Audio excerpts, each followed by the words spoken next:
This is a Film Stories original podcast. Did you know a 2018 study showed half of prenatal vitamins tested had unacceptable levels of heavy metals? I'm Kat, mother of 3 and founder of Ritual. When I was 4 months pregnant, I couldn't find a prenatal I could trust, so I created my own. Ours is made traceable, third-party tested for heavy metals, and recently earned the Purity Award from the Clean Label Project. But don't just take my word for it. Get 25% off at ritual.com/podcast. We made this. Welcome back, everyone, to the Xcast. The truth is in here. I am Tony Black, one of your hosts, and this is a brief introduction to a reopened file discussing Season 6's 3 of a Kind, the second Lone Gunmen-focused episode after Unusual Suspects to really put those characters in the limelight. And this is all part of our unofficial Lone Gunmen month, Lone Gunmen October on the Xcast, as we're going to be talking about the Lone Gunmen TV show, the spin-off, and Season 9's Jump the Shark. So hopefully you've gone back and listened to Unusual Suspects with Sarah and Darren. And Sarah's back on this one, not as host, but she's joined here by Carl and Kurt for a showrunner's special episode. And it's a lot of fun, this discussion. They appreciate that the episode isn't as good as Unusual Suspects, which I think we all know, but they have a really good and interesting conversation about the episode all the same. So this felt like a good opportunity to re-air this one and remind people of the conversation that happened in 2021. So sit back and enjoy as Carl, Kurt and Sarah take you into Season 6's 3 of a Kind. Hi, this is Dean Haglund. I'm Langley from the X-Files, and you're listening to the Xcast.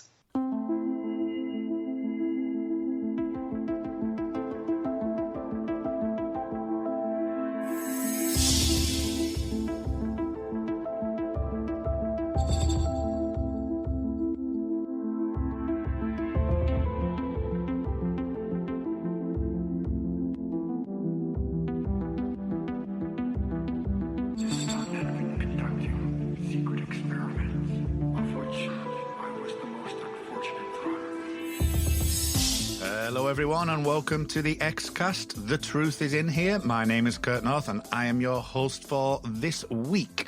We are still on our continuing coverage of Season 6 and along with me are the 2 other showrunners. First up, it's Sarah Blair. Sarah, how are you doing? Hey, good morning. Good morning. Early morning for you as usual when we record. We try and get you up as early as possible. Is it 5, 6 in the morning? Yeah, 6 a.m. now, but I got up at 5. Have you had your coffee?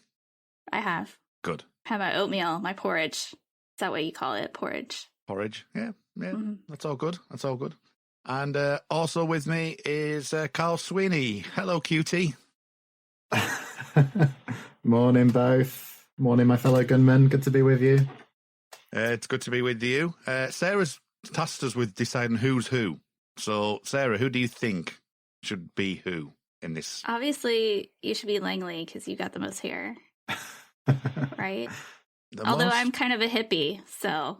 No, Sarah, I think you're the most lecherous of the 3 of us. So you're pro-hickey. I'm pro-hickey. By process of elimination, that makes me bias. I can live with that. I like bias. Okay. Well, you're the idealist, aren't you? Which we'll come into shortly.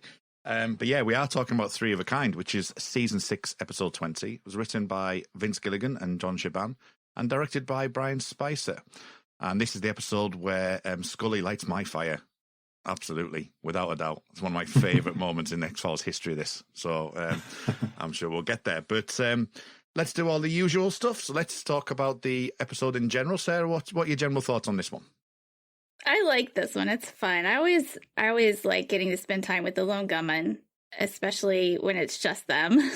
We don't get to see them too often. And especially not on their own. So I love those little moments between them just to see what their life is like. And so this is what they do with their time, apparently, is they go to conferences and play Dungeons and Dragons and cause general mayhem and havoc. So it's good times with the gunmen.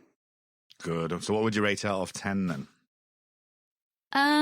Probably an Let's go with an 8. Yeah, because it's really fun to watch. It's a very watchable episode. I would agree with that. Absolutely. Yeah. It's watchable. It's definitely fun to watch. What about yourself, Carl, then? What are your thoughts on this one? Well, okay, I would go probably more like a 6.5, I've got to say. But I do agree with Sarah. I think it is very watchable, and I think it is entertaining. For me, the Lone Gunmen work better in small doses. However, I think Unusual Suspects is a really good episode. That would probably be more like an 8 from me. I really like that one. I feel like this one is a decent sequel that we didn't necessarily need, but it's well done. It's quite entertaining. There are some real highlights here. You've mentioned one of them already, I think. There are a couple of really good things here. I just find it one that doesn't linger in the memory, and it would never be one that I would list as like a favourite. If, I'd be writing a very long list of favourite X-Files episodes before I got to Three of a Kind. But no, 6.5. So better than, I think I gave The Beginning a 6. I think I gave Terms of Endearment a 6. But I think I enjoyed this episode more than those two, to be fair. So it's good stuff, decent stuff. It's interesting because I'm going to go lower. Ooh. Yeah, I'm. It's strange, I was thinking about this last night that I've actually done the reverse of you. So as the episodes got less go on, enthusiastic. I'm getting less and less concerned about them. But for both, I've made a comment on the Unnatural, which to be fair, I don't know which order it comes in now because Disney Plus in the UK has just really come out, and the Unnatural and Three of a Kind have been switched. So mislabeled as well. So I think so. Is it right? So this is episode 20. So this on Disney Plus, this is on where the Unnatural should be, and it's called the Unnatural, but it's Three of a Kind, and then Three of a Kind's the next episode, and it's actually the Unnatural. So Disney, you have one job. I know. Well, this is the thing. Disney X-Files is just gone up on Disney Plus in the UK very recently. The very first episode I go on to watch on there is labelled incorrectly, so it's kind of making me fearful to watch the rest of the series on there. Which one was the one you wanted? I'm curious. Right, so the first one. When you wanted to when you were about to record the Unnatural, Sarah, I thought I'll watch the Unnatural. I might be able to drop in a comment or something at Facebook, which I never did in the end. I was looking for your comment, Carl. Yeah. Well, it didn't happen because when I clicked on the Unnatural, it kicked off with previously on the X-Files, and it was all about Suzanne Medeski. And I was thinking, I don't remember this. You should have put a comment on talking about the episode then on Facebook. Yeah. Now, obviously, I've done my X-Files fan duty, and I've reported this to Disney Plus, but it's been a whole week. I'm just saying, and they haven't done it yet. You'd think it'd be like priority 1. Like, guys, there's a season 6 episode of the X-Files that's mislabeled. Let's sort that out. But nothing yet. Yeah, so the Unnatural was last week. I hosted that, and Cathy was our guest last week, so... Yeah, so I really like all the baseball in this episode, guys. I'm looking forward to discussing it. What do you think about that alien? The alien's quite tall, isn't he? He's really tall. He's really tall. So I would rate this as a 6 if we go back to what I was just about to say, because for all the things that you've said, Carl, really, the first half of the episode, when I watched it a few days ago, it was just almost like, oh, this is all right, it's fine, and it was only when Scully came in that I felt, actually, this is actually uplifting, and it felt that it needed that. And as I kind of watched it again the second time round, it was a bit better, but at the same time, it was just stick on and watch it, but not in the way that the earlier episodes have been, where like triangles and the Rain Kings of the like, where I would actually stick on and watch it and enjoy it. I would forget about this one to even put on. So it's... but it's perfectly acceptable as an episode. It's not a bad episode by any means. It's just kind of just there, which is interesting. So IMDb rate it at 8.1 of 2,471 votes. Too high. Too high, Sarah? No. I was interested. I found the demographics for the Unnatural, and I was looking through those, and I found that it was very interesting because almost more than half of the votes were from the male demographic. And so it was heavily weighted towards the male demographic. So I'd be interested to see the weight and who voted what, because the female demographic voted the Unnatural a lot. Well, not a lot, but higher. But there were fewer women voters. Got it. Yeah. Right. That doesn't surprise me. That more of the people rating stuff for men, I've got to say. I'm not shocked. I don't know why. Yeah, it's an interesting one, that, isn't it? You don't really take that into consideration usually. But yeah, I mean, it's because the Lone Gunmen, as you said at the top there, Carl, is like they eventually get their own spin-off show, but have to have an extra couple of characters in there as well. It's not just a case of just them three. You get, I think I can't remember her name now. I think it's Eve. Eve Adele Harlow. Yeah, it's an anagram of Lee Harvey Oswald, isn't it? Yes, yeah. And obviously you've got Michael McKean recurring, and you've got Jimmy Bond as well. So it's almost like you need that extra person in there, and as you say, in small bite sizes, it's fine. The humor's quite funny. Second time round, there was moments in this episode which I thought was, those few extra moments which I may have missed the first time, which I enjoyed. But I think it's a struggle to sustain it. So without further ado, I think we should maybe look deeper into this episode.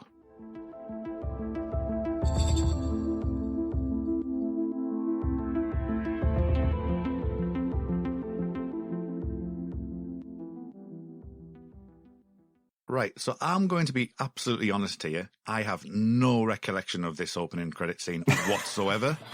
I put it on and I was like, what is this? I could not remember it for the life of me. Even second time around, I was like, I can't remember this during the first original airing. It is so bizarre that it's probably the only thing that I've ever come across that I've not been, oh, well, I remember that. It was just not in my memory at all.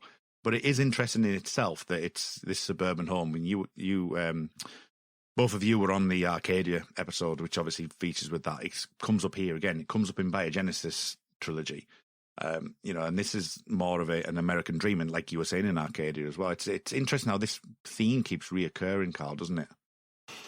Yeah, it does, and it's treated more elegantly here than in Arcadia, isn't it? Because in Arcadia, the point is that it's kind of undercutting some of those notions. But here, you've got the nice house, you've got very lyrical music, you've got a very photogenic family that Byers has got.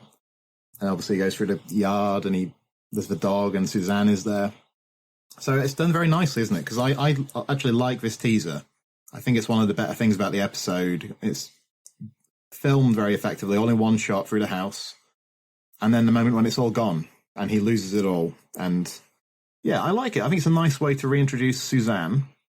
I feel it's a nice way to centre things again around Byers. I think you were talking just before, Kurt, about how there may be kind of unlikely protagonists and you need other characters and things. But I think of the trio, Byers is the one who has the most potential, I think, to spin stories around. Personally, that's what I think.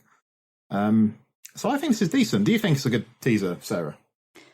Yes, I had a really interesting impression of it this time around because I haven't watched this episode really much during quarantine. So I thought it was really interesting to think back when it originally aired and he's talking about, if Kennedy had never been shot and he would live in this idealistic world and all of these great things about America. And I thought that was really interesting, to put at the end of this century when we're going into this new millennium and seeing things from that perspective. And then, he said that line where my fellow citizens trust their elected officials. And I just laughed and laughed and laughed because it's just so different now. And it was just like, really? Oh, sweet Byers, if you only knew what would happen. Yeah. 20 years from now. So I do admit that I had that kind of reaction as well. Mm-hmm. That said, "Oh, this plays differently." Obviously, I'm not as subjective as you are, Sarah, with it, but it's like, well, this does play out slightly differently than what it does now. And as you say, some of the things that he mentions, the fact that all hopes for his country and things like that, and live in an ideal world. But it's interesting in itself. Because would they? If he had survived, if he wasn't assassinated, would you be in that position? Is an interesting question in itself, really. It is very much an idyllic, dream sequence, isn't it, really? Mm-hmm. Well, there was a Stephen King story, wasn't there, about like a time travel, 11/22/63, isn't it, about stopping the Kennedy assassination? Yeah, it was a good show, that. I didn't see the series, but I read the book. The book was fun. Yeah, no, Good, good series, was it? Yeah, it was. Yeah, I really enjoyed it. Yeah, it was really good. Yeah, so we come out of the credits. We're in Las Vegas now. Apparently, we actually are in Las Vegas. Some of the scenes were shot there. Most of them with Lone Gunmen. Gillian Anderson didn't actually make it out there, so the stuff that's around her isn't. And there was a bit of a war between the various different casinos to get the X-Files on set. Which in season 6, and I know the film's just come out, but that's interesting in itself that, they are vying for a bit of airtime and a bit of, notification on the show, really, isn't it? Mm. It is interesting. All I could think of was just before the pandemic hit, I was supposed to be going to Las Vegas. Yeah. Like in April, if things hadn't have turned out the way they did, I would have gone to Las Vegas and got married. So arguably, I dodged a bullet, but I would have liked to have seen. I would have liked to go to a few of the casinos and stuff like that. So I was kind of pining this time. Have you ever been before? No, I haven't. No. What about you, Kurt? No. No, I've only It's ever been fun. to a place called Chicago. Schmalberg, Illinois is where I've been. It's Where fun.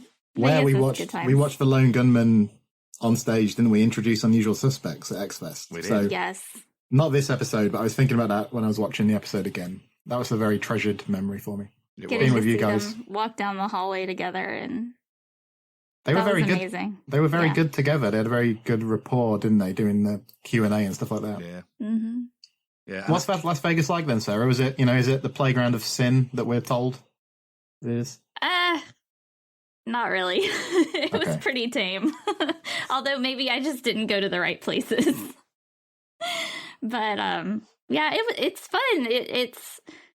It's very, very big, and just everything is an optical illusion. So it's all meant to What is it? keep Really you- desert? Just turn around. Yeah, Oh. well, it is weird because everything surrounding it really is the desert. And then you Yeah. just come into these places and these casinos, and we stayed at the Palazzo. And, it's, you go in there and it looks like you're inside, but it looks like you're outside with the ceilings painted like clouds. And it's just a very strange place. You feel like you're in a dream the whole time almost. It's like nothing is really real, and you just get to go hang out, and it's a strange place, but fun. Well, pertinent to fun this way. episode, living in a dream world. Mhm. What I need to know, though, Las Vegas is renowned for its gambling and all that kind of thing. How are the bars? Can I sit at the bar? Kind of improbable style, and just stay there forever. Yeah. And you know where to find me then, so you'll be all right. You do Just- what you want when you're in Vegas. That's the whole point. But I was very, very disappointed to find out the first time that I went, they don't use coins anymore. It's all electronic.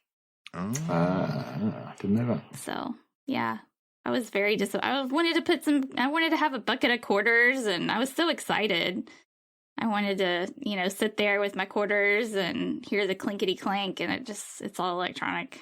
Oh, No. man. Yeah, that's sad Not good. to not discover good. that. So anyway, yeah. So another thing as well, with it being a conference, the X Fest actually came to my mind actually when they were going through DEFCON 99, and I know it's a defense contract thing. Welcome, defense contractors. That kind of thing. Yeah. It's like, yeah, I've been to those type of conferences before in a previous life, and I've actually been in my work. I've actually hosted them and supported them and stuff like that. So it's been just a few things that in the past year we've not been able to do, and it's like, conferences. I remember them so much. So a lot of things came to mind. But Sarah, what do you think to the inadequacies of their spying at the table? I mean, it's not exactly the best, is it? No. They're the worst. I have that in my notes. I'm like, Byers sucks at poker. And by poker, I mean like playing the game of deception. Like, he's not that great at poker, the game, but he also sucks at just trying to Did you know a 2018 study showed half of prenatal vitamins tested had unacceptable levels of heavy metals? I'm Kat, mother of 3 and founder of Ritual. When I was 4 months pregnant, I couldn't find a prenatal I could trust, so I created my own. Ours is made traceable, third-party tested for heavy metals, and recently earned the Purity Award from the Clean Label Project. But don't just take my word for it. Get 25% off at ritual.com/podcast. You know, he's just so blatant about it all. So, guys, tell us everything. Are Like, you working on it's anything just interesting? And then doesn't get an answer. Are you working on anything interesting? Just, could you be more obvious, sweet buyers? And then Frohicke's over there like, like, come on, guys. This is not how you do it. You got to be more subtle than this. And I love the boinking. He said something about boink. I'm like, oh, that word again, back from the 90s. Yeah, their boinking. vocabulary. Yeah, there's this thing that permeates through the episode of, you know, what happens in Vegas stays in Vegas, you know, kind of thing. Yeah. Where's your wife, you know, or you brought your wife, and you know, and obviously Fletcher being there as well, you know, is kind of like a little bit of a nod to that. Reference to boobage as well from was it Timmy? They're talking about taking in a floor show and something about a woman who teaches you to fire machine guns and all that kind of thing. So, but yeah, that's the Naked general woman firing a machine gun. Like, that could be any more America. I think you're right, Kurt. That's the general thing they're going for, isn't it? That people associate with Las Vegas. I don't know why. I believe that Las Vegas has more permissive laws on things like brothels. I could be wrong, but that's what I've heard on the grapevine. Sarah's our Las Vegas expert. So let's call it. Sarah, please report back. Yeah. Well, maybe it's not so much Las Vegas as the state of Nevada. That might be. We'll have to contact Michelle Milbauer. She knows. Presumably. To be fair to buyers, though, Sarah, he does convince a couple of the guys with his story about the delamination. Like Grant doesn't buy it, but the others seem to kind of take it at face value. It's just funny. He looks kind of out of place, doesn't he? Like with these more manly men. He does a good job, but he goes off book, doesn't he? Because he's got to. So that's the only thing he kind of has to try and do. And because he's doing that, it's like, oh, buyers, you've gone too far. You don't need to do that. Yeah. To be fair, he did like pull that off really well, I guess, like improvisational wise, but he didn't need to, you know. But I did like the Grant Ellis character played by Charles Rocket. He was the dad in Hocus Pocus, which is one of my favorite movies of all time. And he's got this line in that where he dresses up as Dracula for Halloween. And he says, "I'm dead, Kula." Very good. I was thinking about that the whole time. But don't you find Grant very unmemorable, though? Like, I didn't remember this guy at all. You were talking, Kurt, about going back to the episode, not remembering the teaser. I couldn't remember this chap, basically. I think I do remember him. I remember him more than the teaser. But yeah, he's very kind of stock actor, isn't he? He's, you know, very kind of mundane in some ways. But yeah, I can see that. I think that's kind of the point for his character, that they're all supposed to be these somewhat defense undercover. Like, everybody's supposed to be kind of undercover, aren't they? But you can be kind of stock and interesting, and I found him kind of stock and forgettable. But at least that poker game, they set up the idea of the rivalry, don't they? Because Byers has the queen flush and Grant trumps him with the king flush. And then later we find out that he's involved with Suzanne, etc., etc. So, yeah. So he trumps him in more ways than one. Does. You could say that. Could say that. I just wanted to just drop in about the fact that Frohicke's coughing. And, you know, it's not beyond the realm's possibility. It happened in Who Wants to Be a Millionaire. Yeah. So... Did it, though? Yeah. Pick a friend. So when we come out of there, though, we've got the kind of next scene. And another thing that seems to get mentioned right through this episode, it's a nice touch, really, is Frohicke, like, points at Langley's hair and goes, you know, this ain't Woodstock. But through the episode, they keep mentioning about the hair up until the point that we actually see him without the ponytail, which, you know, I think, you know, is a nice little touch that they actually keep talking about it so that we get the reveal of him with short hair, which he looks quite smart, you know. In fact, he does look great. And there's a reference in the later scene to, go brush your hair, Michael Bolton, isn't there? And I had to look up a picture of Michael Bolton because I had no idea what he looked like. Because I know a couple of the songs. Yeah, really? I know some of the songs from the radio, but I didn't know what the man himself looked like. So I get that reference Michael now. Bolton. Yeah. Oh, bless. I miss, Oh, good stuff. Good times. There's an early scene with Byers and Frohickey where Frohickey uses the word squirrely. And I only knew he was saying this because I put on the subtitles, squirrely, like the animal. I always thought he was saying squirrely, and I thought it was a different word. But just because of the way Americans mispronounce the word squirrel, it was just like kind of lost in translation. Trust me, I have problems with my R's. I don't know if it's kind of a Norwegian thing, maybe down the way, but I can't say things like squirrel. Yeah, I struggle to really get. How do you say it? How do you say it naturally? Squirrel. Yeah, that sounds the same to me. Squirrel. So you say it, Sarah. Squirrel. It's meant to be squirrel. What do you say, Sarah? Squirrel. A squirrel. Squirrely. Yeah, it's squirrely. Squirrely. Yeah, squirrel. Like SQUW. There's a W in there. Squirrel. Squirrel. The way I say it, squirrel. Welcome to Phoneticas Hour.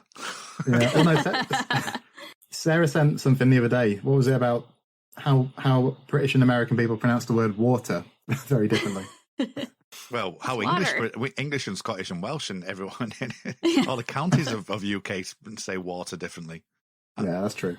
Yeah, water. Do you have the T in? I suppose you're more RP though, aren't you, Carl? Am I? Yeah, I think so. I don't think I would say that. No. Well, how would you say water then? Because I say water.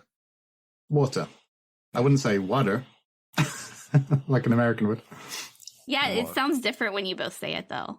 Yeah. To me, I can hear the difference. Yeah. Because you have more, Carl, you have more of an emphasis in the front part. Yeah. And water. Kurt's in the back end. How would you pronounce the word mirror, Sarah? Mirror. Mirror. Mia. That's what you said. Mia. Mirror. Mia. It's a mirror. It's a Mia. Yeah. A Mia. Yeah, I can hear. Yeah. Mia. It's a Mia. As a meerkat. You look in the mirror. Like a meerkat. Yeah. It's called a mirror cat. Yeah. That's how you pronounce it. Anywho. Riveting stuff, you guys. Before we offend anyone else, let's move on from that. So the backstory is quite nice, isn't it? You mentioned that Byers is it's kind of like the centerpiece for Unusual Suspects, and the continuing story here. Whether or not we needed one is another question, but that he's enamored, he's desperate to see her again. It's been 10 years as well, so the fact that they've this backstory of they come every single year to all around the globe or wherever they may be, just on the off chance that he'll see her again is a romantic gesture, really, isn't it, Sarah? I mean, I always liked their little romance, the idea of them. It's sweet that Byers has a crush, and he's been searching for a decade for this woman, and then she just crushes him like a grape. But, whatever. Yeah. I don't think that part's sweet, but I think it's sweet of him to care so much about her and have been so concerned about what happened to her after all this time.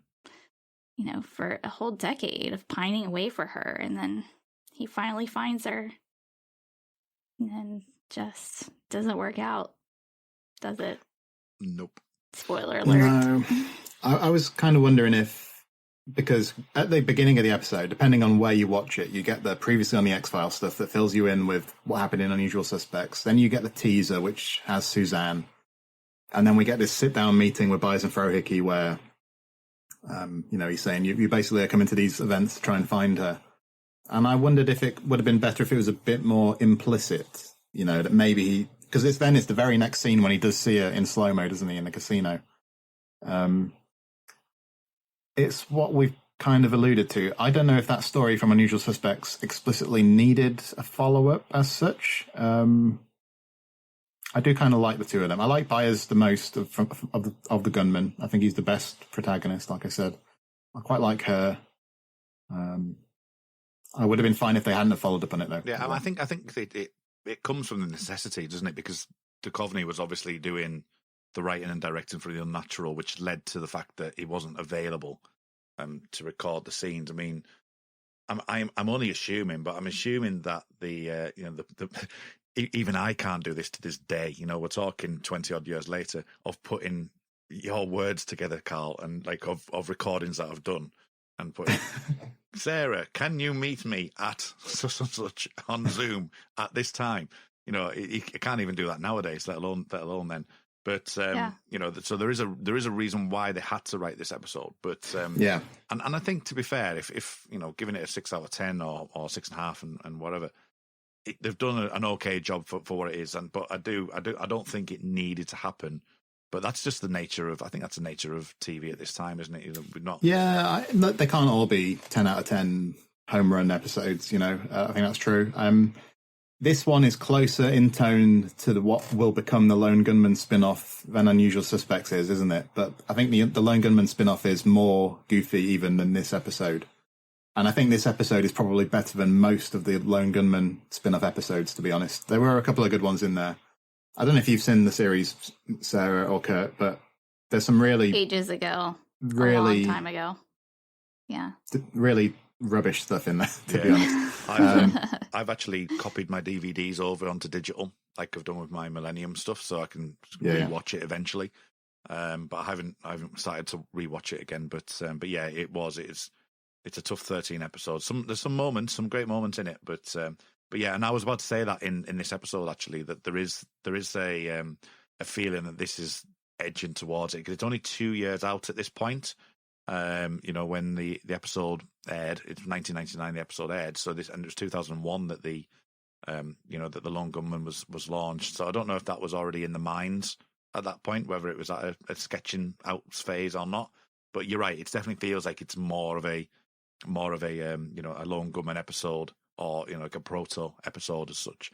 But which leads me to the what I wanted to mention during this recording was.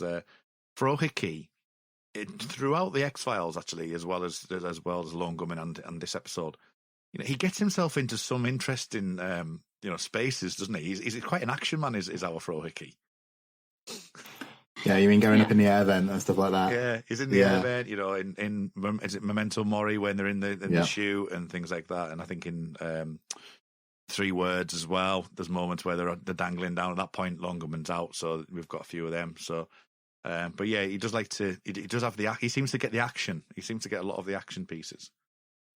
Very much so, yeah. And I have mixed feelings about that. I think they work best in their little basement or wherever, you know, in their office, basically. Yeah. When Mulder and Scully go to see them, and I think there's a big difference, isn't there, between their earliest appearances in stuff like EBE, when they're a bit more enigmatic. And I feel like we lose a bit of that as the series progresses, don't we? But from time to time, it is fun to see them in the field doing stuff, isn't it? To be fair. Yeah. I think there's something incongruous about the sight of somebody like Frohike doing that kind of thing, which is quite amusing. Yeah. Every con job needs a grease man, so I mean, yeah, you gotta have one. And where better to do it than Las Vegas at the end of the day, you know? So it's perfect. It's a perfect setting for them. But while we're on Frohike, which is again these little things that actually on rewatch was like, actually that's all right, is the fact that you do get the Frohike of old. You do get the kind of like, you know, where's the superfluous Agent Scully at one point, but you also get the stuff like he does in One Breath, where, you know, get your hands off her, that she's an FBI agent, you know, and becomes quite protective, and that's a really sweet moment, because Frohike, as much as he can be a bit lechy in that way, in some ways, he actually does care, and he does, like, you know, has that responsibility, and it's like, no, we need to get out of that situation, and I like that from him. Mm-hmm. Yeah, he's a good guy, even if is like a salacious side to him as well. I think that's what's interesting about him as a character. Like you say, in stuff like One Breath, that's when he turns up with the flowers, isn't it? Yeah. Yeah, that's very nice. And it's funny here, that scene, like, yeah, when he retrieves Scully from that situation, and she's like, he says, you could be committing a federal crime just by touching her. That's a funny line. So cute. But of course, if he you know, not him. It doesn't apply to him. But he would never do that to Scully. I don't believe that at all. He would never take advantage like that. But he's a gentleman. So he may be, you know, like you said, a little bit salacious, but, you know, he's sweet and he's looking out for her.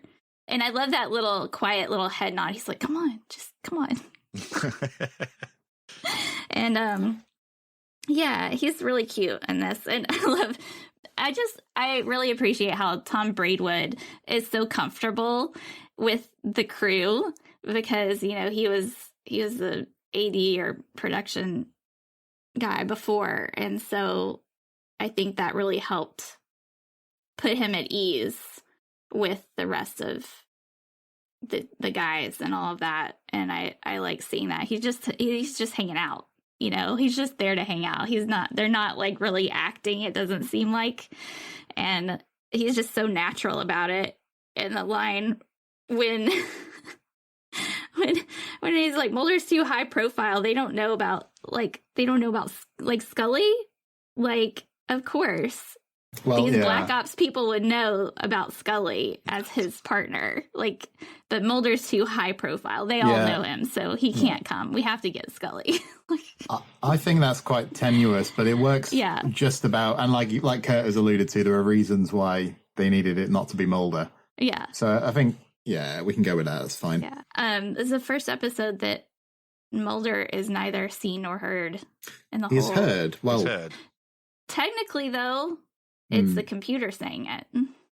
Yeah, but it is David Duchovny. It's very funny the way the very flat affect in his voice, where he's Scully. It's 2:40, whatever the time is. 2:43. It technically is him, but technically for the story, it's the computer saying it.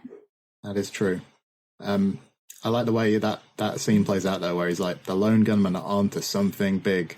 It's quite amusing. But when Scully arrives as well, it's almost like, you know, I did put in my notes that, you know, come on, guys, you know, have a plan, because it's like his phone is the first question you'd ask is like, you know, where's Mulder? Say it straight away, and he's like, we've got everything in plan, but we haven't thought about what we're going to say to you when you arrive, which was wonderful. His phone's messed up. That made me laugh. The episode, when I said there are some memorable things about the episode, of course, I think Scully is part of that, especially once she's been injected.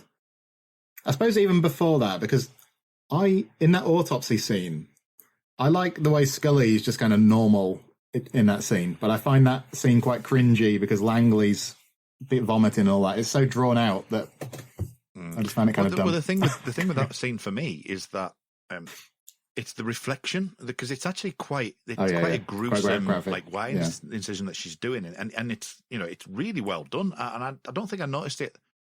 I knew about it, and obviously you kind of in your mind go, oh, I remember this scene. It was the second time watching it, I concentrated on the reflection. I was like, that is some strong work, that, you know, to get Langley to that position. It obviously reminds me of Jose Chung's From Outer Space, of course.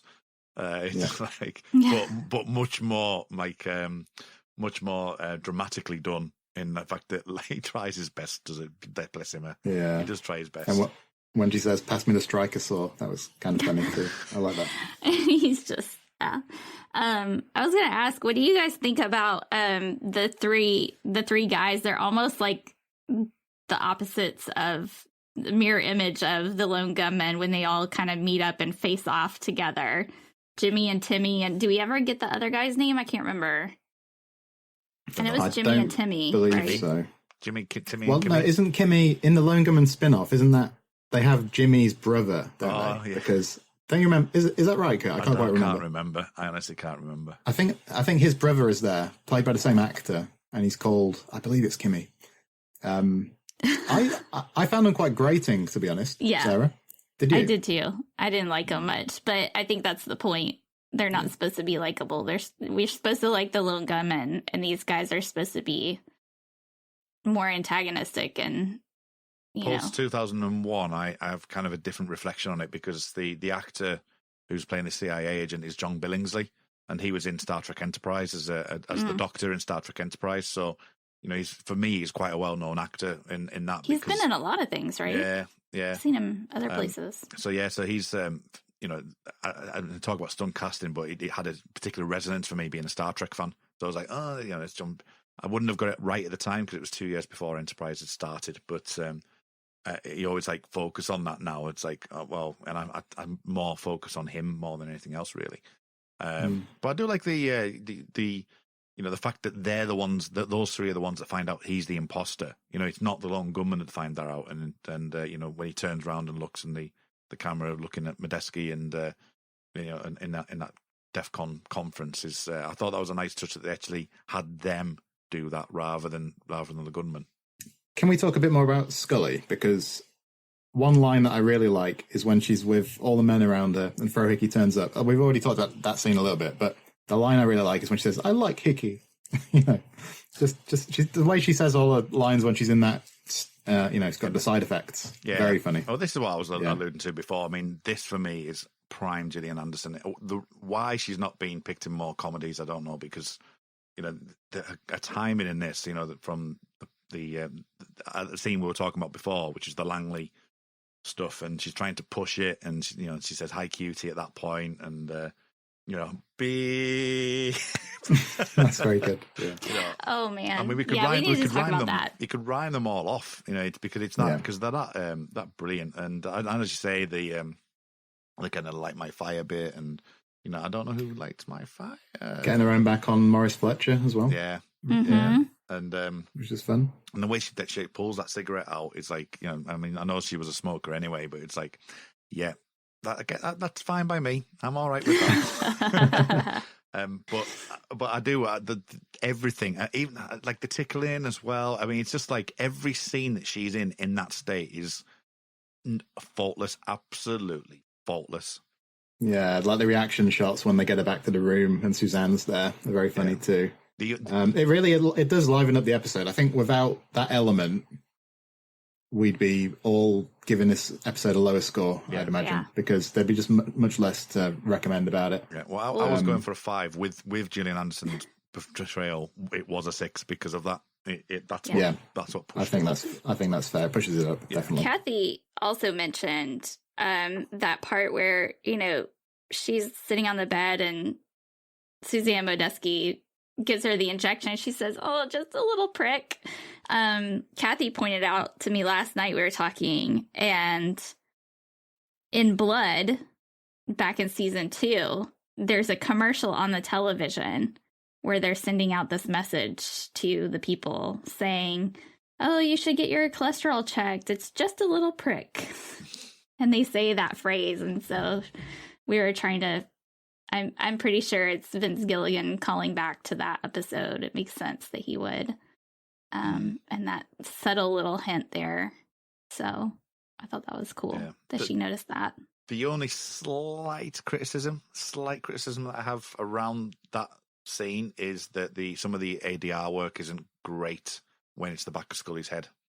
Where she's like, there's a few moments where it's like you can tell it's not her saying anything or doing anything, but they put like additional dialogue in there, just like hee hee hee and stuff like that.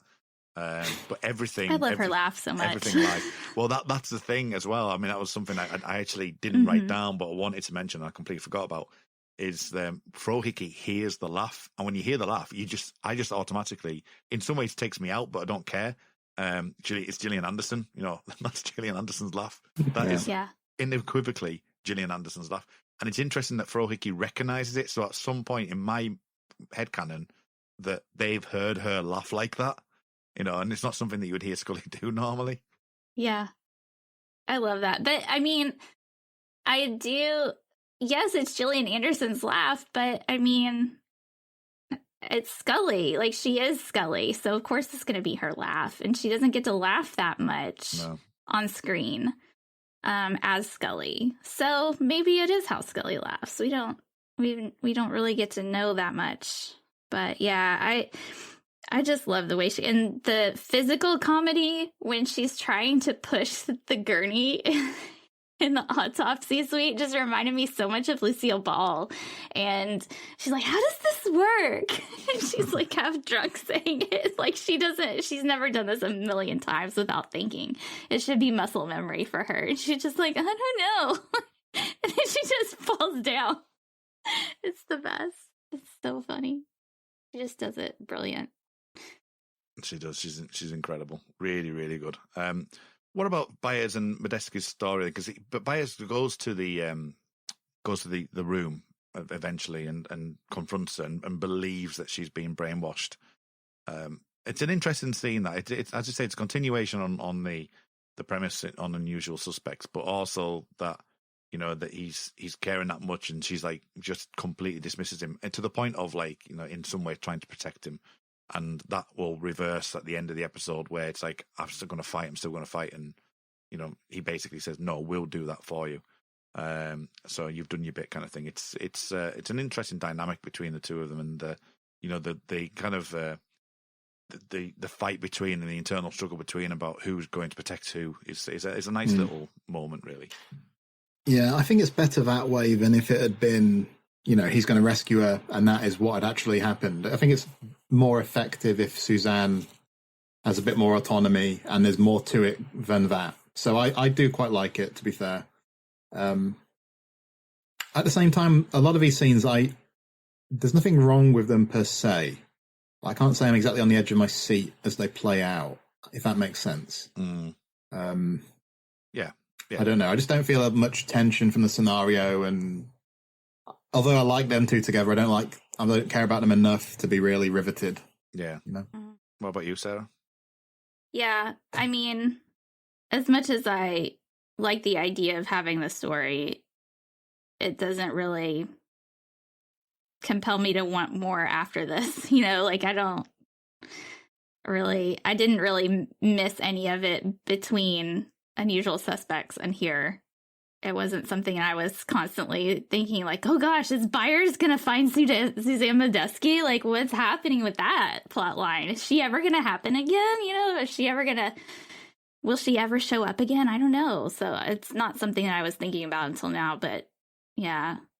And also, I thought it was interesting that she was in room 1066, which is when the Battle of Hastings happened and William the Conqueror took over England and brought in the Norman conquest of all that. So I don't think that has anything to do with anything. No, but I was wondering that because yeah, I wondered that too, and I looked up 1066 to see if there was anything else going on that would make it a more obvious reference, and I couldn't find anything.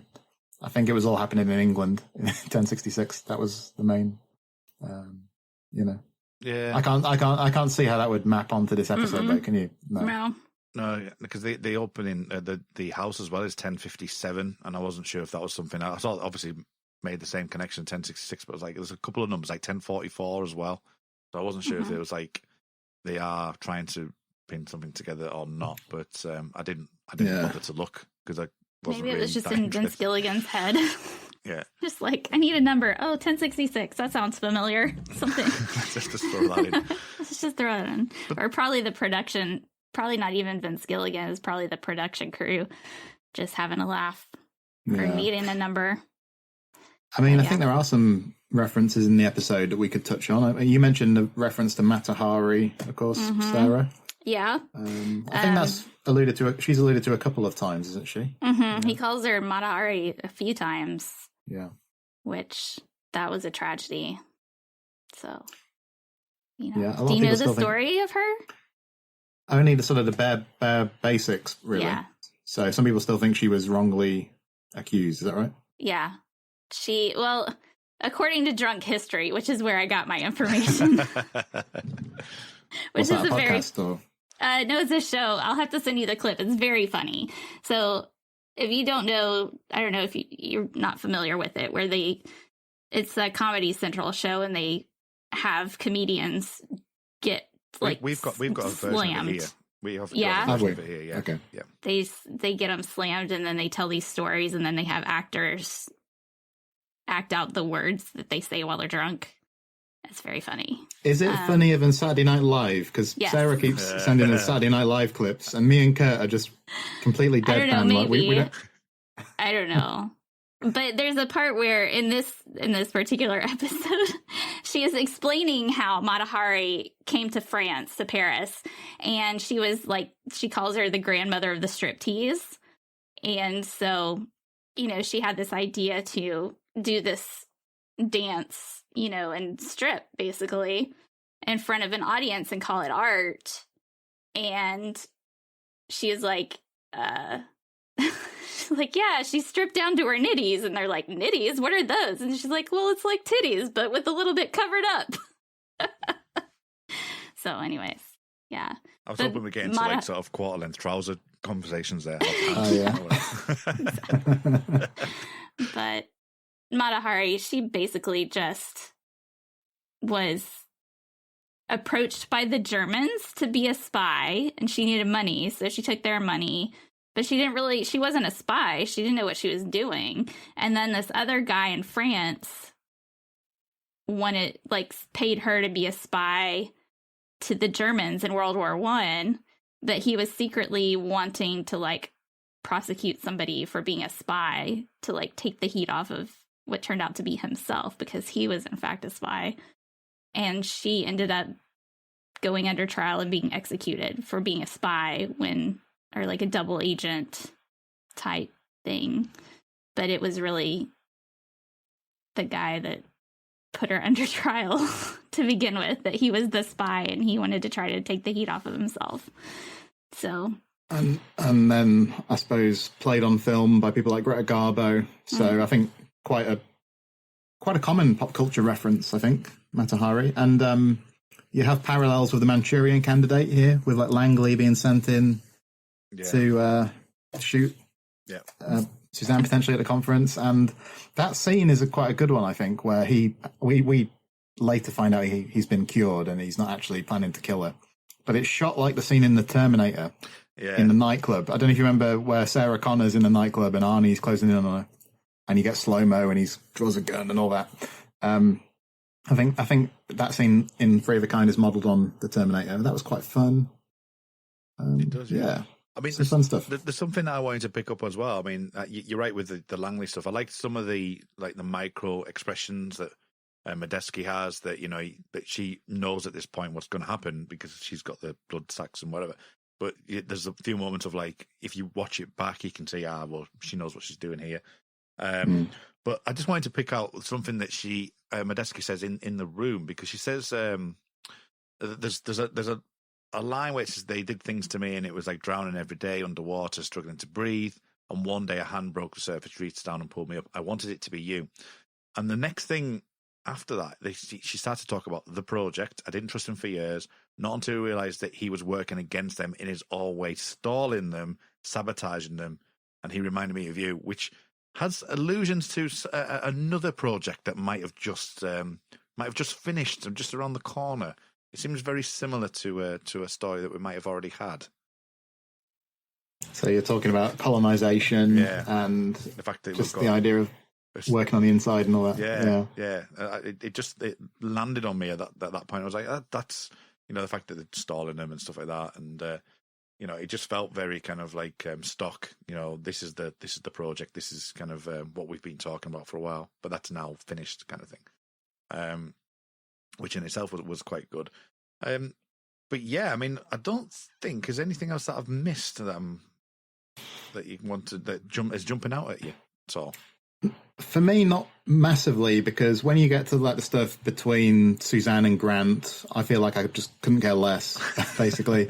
When Timmy comes in and shoots Grant, who cares? What I mean is, it all seems a bit low intensity and just a bit blah, basically. Mm-hmm.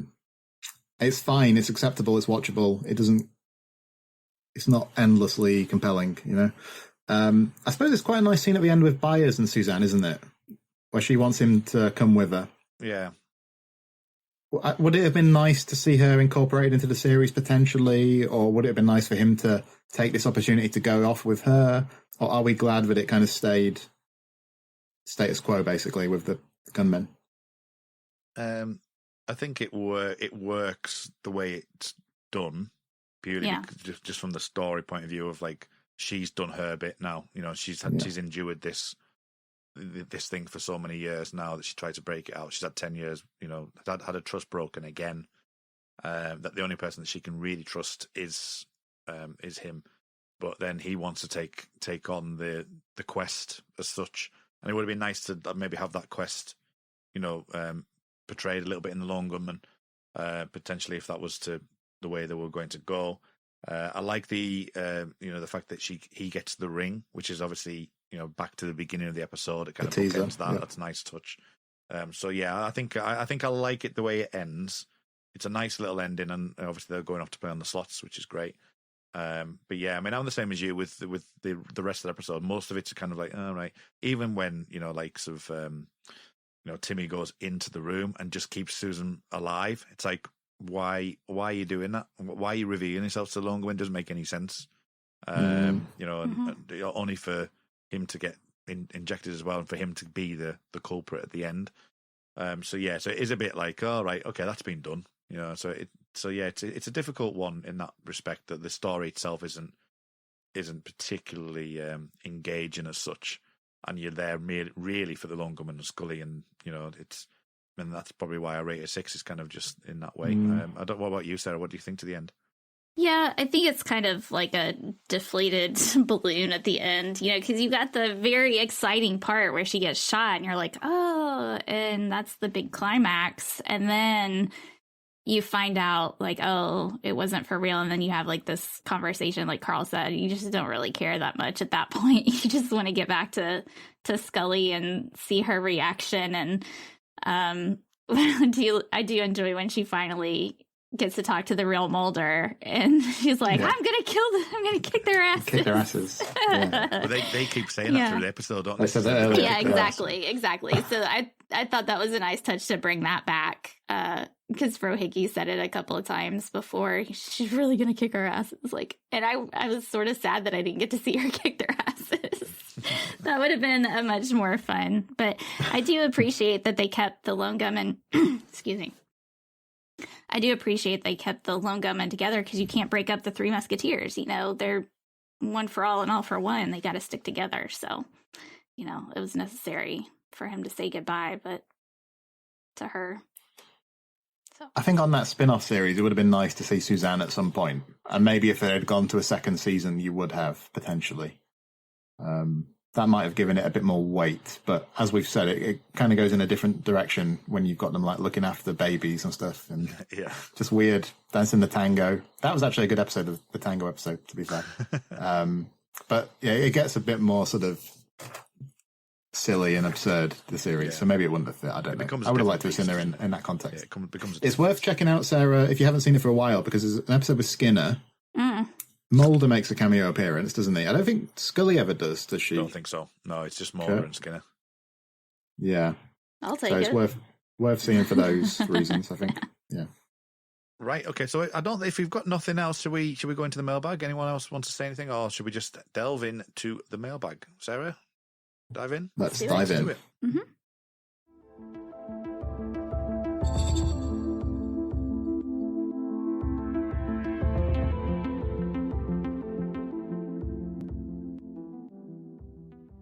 Okay, so a few comments on the mailbag this week. Not as many as your Arcadia one, but what can you do? So Cathy says, Cathy Glinski, shining performance from Gillian. Every moment from her is truly delightful. She elevates the meh story to a can't miss episode, and I think that's what we've basically said, isn't it? Really, it's she does elevate the episode. She comes in around 22 minutes, and as soon as she comes in, it just lightens it up completely, and it's much easier to watch. Tony Black has said, it's incredibly forgettable, isn't it? I've seen it about half a dozen times probably, and have to strain to recall big chunks of it. Nowhere near as close as good as The Unusual Suspects, but it's fine. At the middle of the road as the show gets in many respects, which is surprising for what is a format breaker designed to highlight supporting characters. It perhaps shows just how reliant the X-Files was in reality to the two leads. What's the moment everyone remembers from this? Yep. Drunk Scully says it all, really. And that's an interesting thing in itself, because it's something that I like. A lot of the stories that are outside of Mulder and Scully, this one doesn't really attain it. I actually really like Travelers a lot, and I don't mind some of the episodes that don't have them in as much. Unnatural we've talked about a couple of times. It's not particularly a favourite of mine, and it doesn't really get to what I want, but it is interesting that he's more of a vehicle for Mulder and Scully most of the times, and this one just falls flat because of that, really.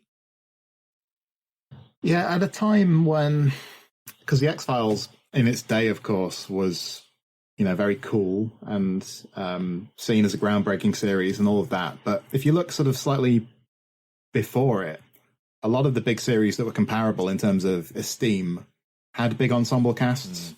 Things like Twin Peaks, Hill Street Blues. You've got things like ER around this time, and they're very different beasts to the X-Files.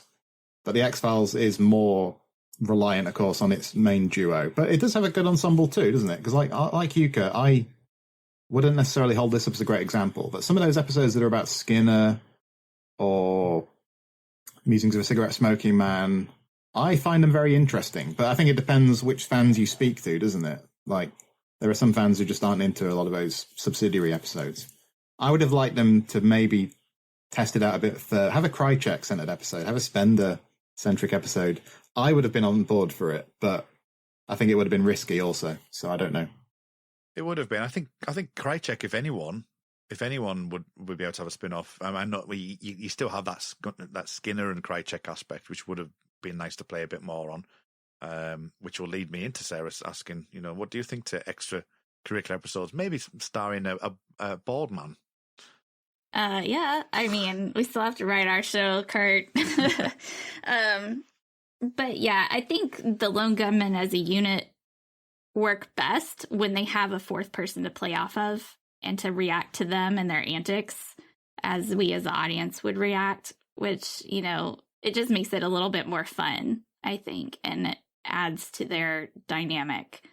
But as far as, not spin-off episodes, but like you said, the extra episodes, I would love to see Krychek-centered episode. I always really enjoyed the Krychek-Marita storyline, and I would have loved to have gotten some more of that, because I felt like there was a lot of really rich storytelling that could come from that between them. Well, I think I've been open in that, post season 7. That's kind of where I thought it was going, and it obviously didn't go that way. But I would have really enjoyed that element if they had Marita and Krychek in more of a role moving into season 8, really. But we went a different way and we got Doggett. So I'm not saying it was a bad choice in the end, but it still would have been nice to have that, and he could have built upon that. So we've got Adam Silver says, I think this one is underrated, apparently. Had the Lone Gunmen spin-off stuck to this tone instead of going goofier, I think it would have worked. He's alluding to the TV show. Carl, you've mentioned the Lone Gunmen a couple of times now with the actual 13-episode show. Do you think that adding a bit more credence to more dramatic rather than comedic, it would have worked as a show? I think the problem is that some of the writers who were writing for it weren't funny. they were trying to write comedy episodes that didn't really work. So it would have played to their strengths potentially a bit more if it had been a bit more dramatic. And it wouldn't have been as dramatic as the parent series, The X-Files. But yeah, I think Adam's got a point. It's hard to know. Yeah. It's kind of unprovable. But when you see like Langley being urinated on by like an infant, you think does this need to exist? Or I think it was Langley. It was one of them anyway. Oh man, that happened, huh? Well, we'll be covering it on the podcast, I think, eventually. When we get to the chronologically, it's season 8, isn't it? Yeah. So, look forward to that, says. Can't wait. So excited. Nicole Wilson-Ripsom says, I love this app.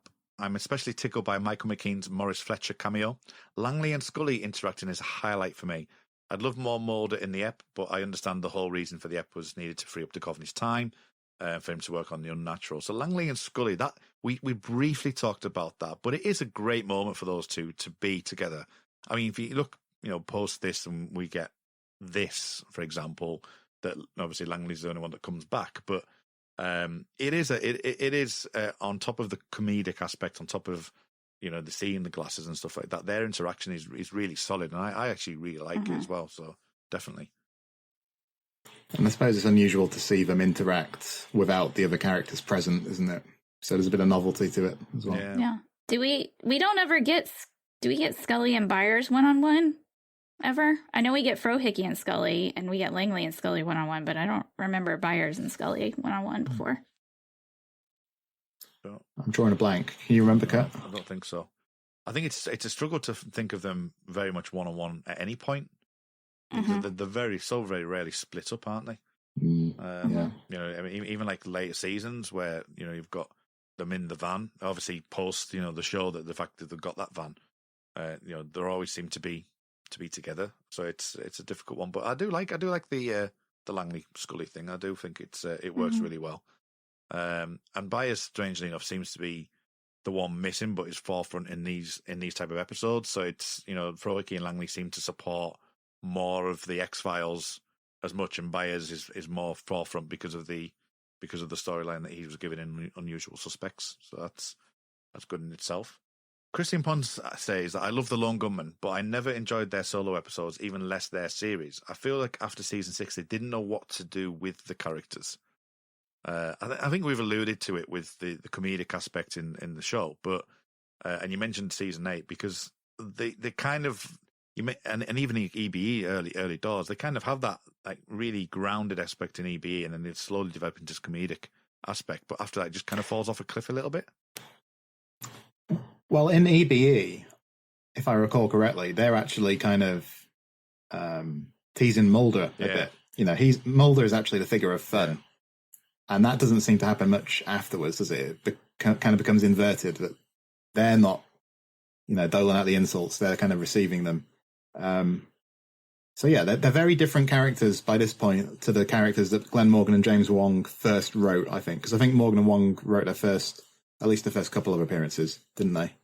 But I think a lot of fans like that. I think a lot of fans like them when they get a bit more cuddly and comedic, don't they? So, fair play. Sarah? I don't. I prefer them earlier. I just think they're fun when they show up, and you know, they're there to. The whole point of the Lone Gunmen is to help provide information when they need it. Yeah. So, you know, they serve that purpose, and they do it in a fun way. And so, anything more than that, don't really need them, I guess. Yeah. I mean, talk about serving you know, serving the story as such. Andrew Levitt says, an episode that has risen in my ranking of the last rewatch. There's some great moments of comedy here. The interaction between Gunman and Jimmy and Timmy, go brush your hair, Michael Bolton, is a classic line. Langley getting queasy when helping Scully with Jimmy autopsy. Drunk Scully's opinion of what happened to Jimmy, and the way Drunk Scully reacts to Morris Fletcher and later the gunman. Also, the opening act 1 with Byers playing cards to infiltrate the group is great, but somewhat reminiscent of their scenes in Memento Mori, and showing that they could almost pull a successful operation. While I appreciate Byers still yearning to encounter Suzanne Medeski all these years, it doesn't really fit with the rest of his appearances in the interim. Further, the main storyline is lacking in momentum and emotional power, like Unusual Suspects. A fun romp, but hardly the show at its best. 7 out of 10 from me. That Memento Mori, this is I think kind of what I was alluding to before with the whole them in action scene mode, where they try to become that more ensemble piece of, you know, supporting for mode, or getting them into venues, because in EBE, you mentioned EBE, it's just they get past, don't they, and that's it to get in. Whereas later seasons, Memento Mori, they're actually actively engaged in breaking them into places. Yeah. Well, also Fight the Future. There's the scene where they get Mulder out of the hospital very smoothly.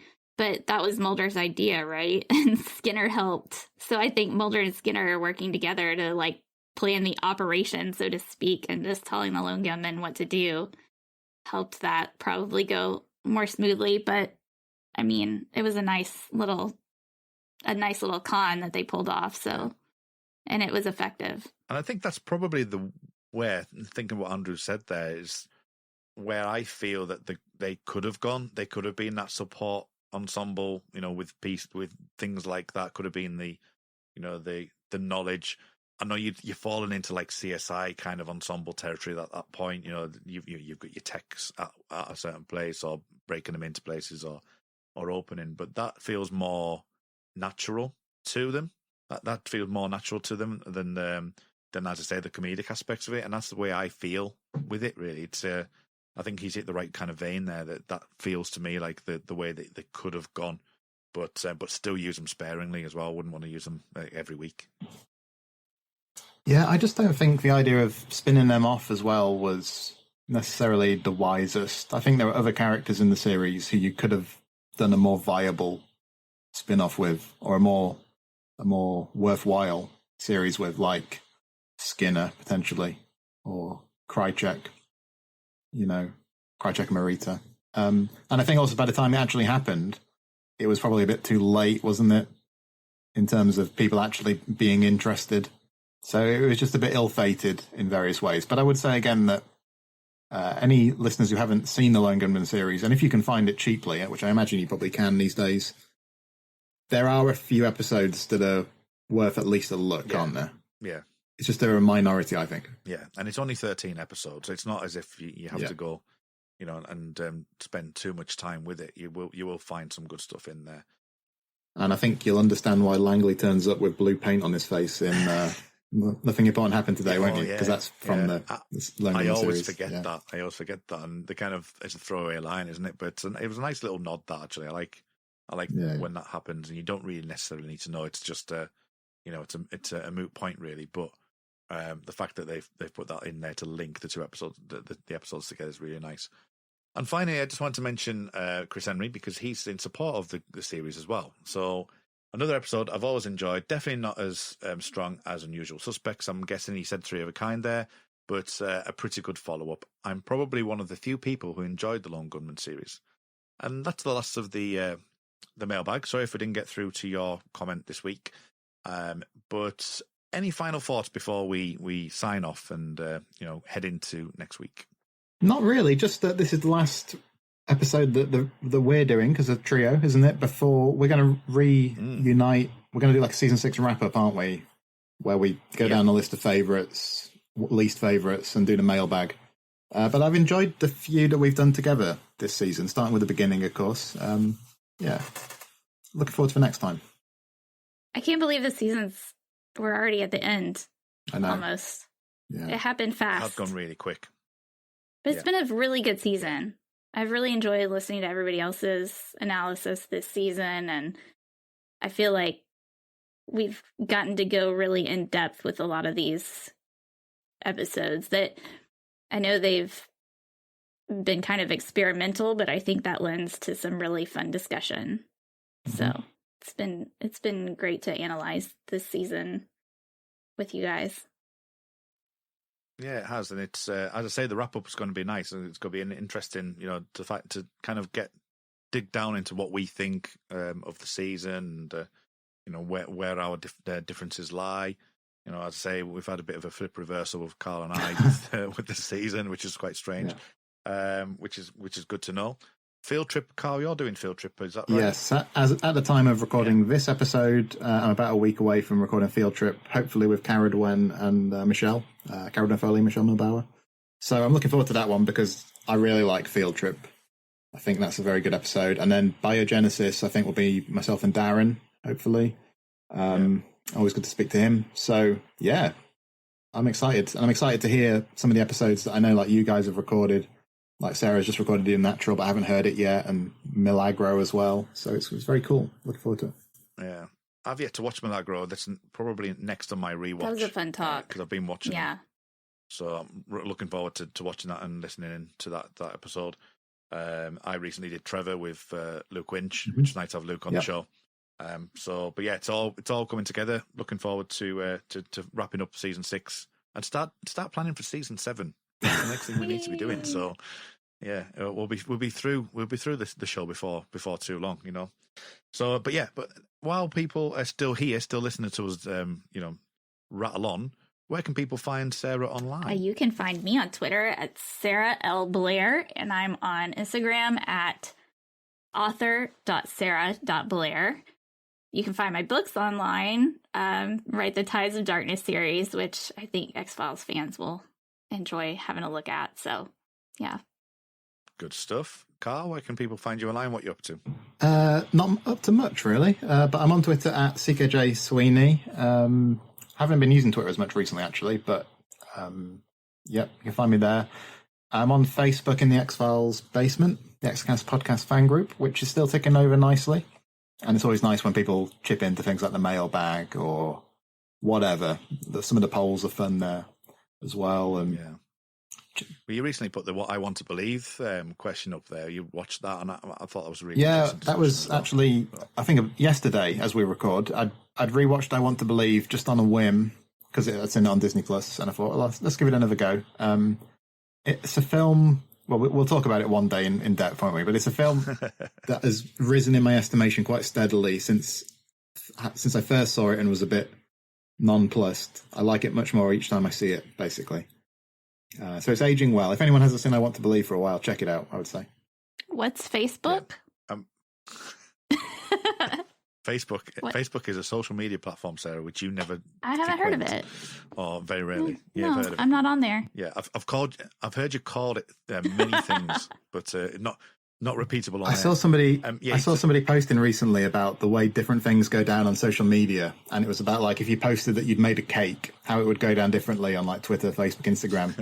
So like if you posted on Facebook that I've made a cake, you'd get somebody replying saying, well, my cake is better than yours and my children are more perfect, basically. If you post it on Instagram, you'll get people saying, this cake is amazing, inspirational. And if you post that I've made a cake on Twitter, people would say, by posting this picture of a cake, you're promoting unhealthy behaviours, basically. And there's something to it. The social media platforms are very different, aren't they, Sarah? So I can understand. Yeah. Well, you can find me on Twitter at rmuldrake, RMULDRAKE. Again, at time of recording, I've just covered the finale of the WandaVision on podcast 616, so I've now flown out of there. But if you have been watching WandaVision, by all means, come and listen to our coverage on that on podcast 616. You can find me on Red Dwarf Podcast at Red Dwarf Pod, which is Shipwrecked and Comatose. We've currently about to release season 4 for that, and just planning to record season 5. And then The Time Is Now, a Millennium podcast in which we're just about to complete season 3 of that, and you can find that at The Time Is Now Pod. But thank you both for coming on and joining me this morning. It's been a wonderful discussion. I've got to go to work in an hour, so that's fun for me. Okay, well, thank you everyone for joining us, and until next time, remember, as always, trust no one. The XCast and X-Files podcast was created by Tony Black and is produced and hosted by Carl Sweeney, Sarah Blair and Kurt North. You can find the podcast on Twitter at the X_cast, on Facebook by typing in the XCast, and in our group, X-Files Basement, the XCast podcast fan group, and on Instagram at the XCast pod. Don't forget, you can support the show by becoming a member on Patreon. Our patrons get early access to episodes, behind-the-scenes chats with our hosts and a thriving community of X-Files, and other premium interviews and specials. To find out more and subscribe, you can go to patreon.com/thexcast. That's patreon.com/thexcast. We are also part of the We Made This podcast network, full of popular culture shows, including our Millennium series, The Time Is Now. You can find all of our shows at our website, wemadethispod.com, or via Twitter at wemadethispod. Thanks for listening and keep watching the skies.